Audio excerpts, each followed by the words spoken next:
Welcome back to the Bible study, everyone. Today we're diving into something that is going to completely reshape how you look at one of the most foundational texts in human history. We are unpacking Fred Clement's devotional verse-by-verse commentary on the Gospel of Matthew. And let me tell you, Clements takes us on this incredibly fascinating journey, starting from the sweeping macro-level history of the world, all the way down to the micro-level intimate decisions of a single human heart. But you know, before we get there, I really want to challenge an assumption we all kind of make. When we think about the authors of biblical texts, it's so easy to picture these pristine, untouched religious figures, right? Men who just spent their entire lives in quiet, holy contemplation. Actually, scratch that. What if I told you the opening book of the New Testament was written by someone completely different? Seriously, what can a despised, corrupt tax collector possibly teach us about divine grace? Is show us how this gospel transforms what might initially look like a dry, dusty list of ancient names into a profound, vibrant story of radical grace and absolutely perfect divine timing. So here's our roadmap for the Bible study today. We're going to start with the despised tax collector, look at the blueprint of the kingdom, trace out a genealogy of grace, map out God's perfect timing, and finally, zoom in on Joseph's quiet mercy. All right, kicking things off with section 1, the despised tax collector. If we really want to grasp the Gospel of Matthew, we have to understand the guy who wrote it. Matthew, also known as Levi, and we've got to place him right in the messy middle of first century Jewish society. Back then, the world viewed tax collectors as absolute traitors. They worked for the occupying Roman Empire, extracting taxes from their own people to fund the foreign power. They were seen as corrupt extortioners who padded their own pockets, and they were considered completely spiritually unclean, literally the most despised people in the nation. But here's the kicker. Jesus doesn't choose a respected rabbi or a pristine scholar to record his life. No, he walks right up to the tax booth and chooses a man everyone else had written off. Talk about a plot twist. Rome's corrupt tax collector becomes the chosen apostle to record the life of the King of Kings. And you know, Matthew never forgot where he came from. In his own gospel, when he lists out the 12 apostles, he deliberately calls himself Matthew, the publican, the tax collector. None of the other gospel writers do this. Mark and Luke, they just call him Matthew. But as Clements points out, Matthew essentially attaches his old shameful title to his brand new identity. And it isn't him beating himself up, it's this profound act of humility. He's intentionally using his past to put a massive spotlight on God's radical mercy. It just proves this beautiful point. God doesn't erase our past, he redeems the whole shebang. Moving right along to section 2, Blueprint of the Kingdom. Now, it's really interesting about this next part is the context. This gospel was written around 8670, which was a time of absolute catastrophic crisis where the Jerusalem temple was destroyed. Matthew is writing to a Jewish audience to prove once and for all that Jesus is the prophesied messianic king, someone far greater than the temple itself.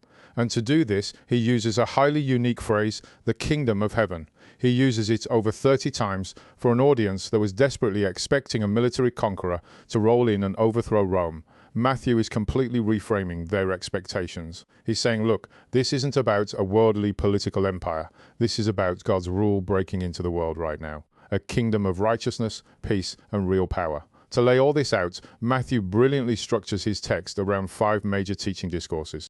The Sermon on the Mount, which acts like the kingdom's constitution, the mission discourse for the workers, the parables of the kingdom revealing its mysteries, the discourse on the church community, and the all of it discourse covering the end times. By grouping it into these 5 very distinct sections, Matthew is deliberately framing Jesus as a new, even greater Moses. Just like Moses delivered the old covenant from Mount Sinai, Jesus is delivering the definitive law of this new kingdom from a mountain.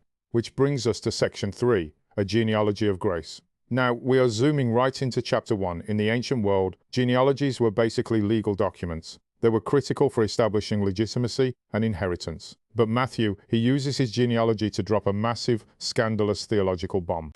He deliberately goes out of his way to include 4 specific women in the Messiah's lineage, which was highly unusual for a Jewish pedigree back then, and look at who they are. Tomorrow involved in a major scandal with their father-in-law Rahab, a Gentile prostitute, Ruth, a foreigner from a historically hostile nation, and Bathsheba, who Matthew pointedly calls the wife of Urias, drawing a giant neon arrow right to King David's massive sins of adultery and murder. He's doing this to reinforce an astonishing theme. God's grace completely and totally overrides human merit. God's redemptive purposes are absolutely not hindered by human weakness. He writes his story using incredibly imperfect people. And why does this matter for us today? Well, because it means the gospel is genuinely for everyone.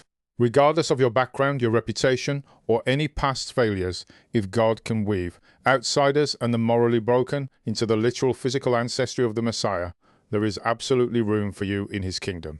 Okay, on to section 4. God's perfect timing. And this brilliantly illustrates not just who is in the genealogy, but how God orchestrated the whole thing. The divine math at play here is staggering. Matthew intentionally structures the timeline into 3 distinct sets of 14 generations, from Abraham to David, from David to the Babylonian exile, and from the exile to Christ. He's showing that even during the absolute darkest chapter of Israel's history, that devastating Babylonian exile, when the throne was empty and it looked like all was lost, God's covenant held strong. It remained completely unbroken. But you're probably wondering why the number 14 will check this out. It's an amazing fact from Hebrew numerology. In Hebrew, letters actually carry numerical values, and the consonants for the name David, DVD, they add up exactly to the number 14. So by structuring history this way, Matthew is basically proving that human history isn't just random chaotic events tumbling into one another.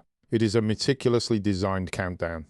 Everything was pointing directly to David's greater son. And then right at the very end of this genealogy, Matthew drops a grammatical twist that honestly reads like a thriller plot reveal. For the whole list, the pattern has been A, B, B, C, but when he finally gets to Joseph, the pattern suddenly breaks. He writes, Joseph, the husband of Mary, of whom was born Jesus. In the original Greek, that little phrase of whom is feminine singular. It refers exclusively to Mary.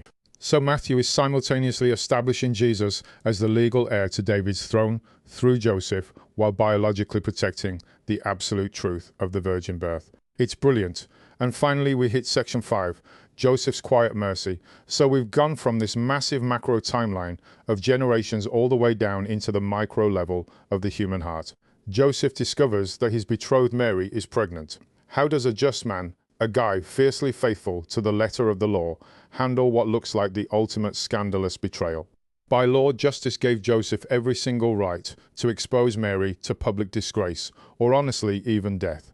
But instead, the text says he was minded to put her away privately, to handle it privately. As Clemens notes, true righteousness isn't just a rigid, unfeeling adherence to rules.